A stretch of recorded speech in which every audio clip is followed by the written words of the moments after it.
5 ans après, ces mots « je ne peux pas respirer » restent le cri de ralliement pour le combat contre le racisme et pour la justice. Lors d'une arrestation brutale le 25 mai 2020, le policier Derek Chauvin avait appuyé son genou pendant 9 minutes sur le cou de George Floyd, 46 ans.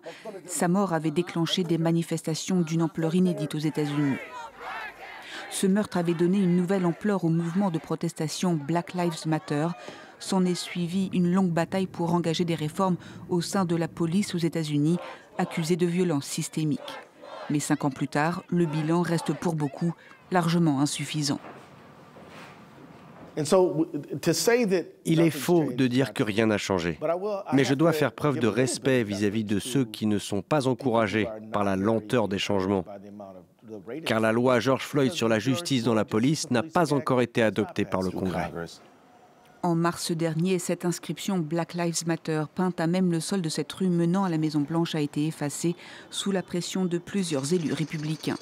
Depuis le retour à la Maison-Blanche de Donald Trump, son administration fait marche arrière sur de nombreuses réformes destinées à promouvoir l'égalité des droits.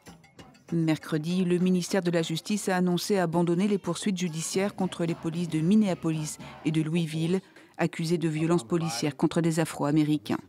Et certains alliés les plus extrémistes du président Trump réclament que le policier, condamné à 22 ans de prison pour le meurtre de George Floyd, soit gracié.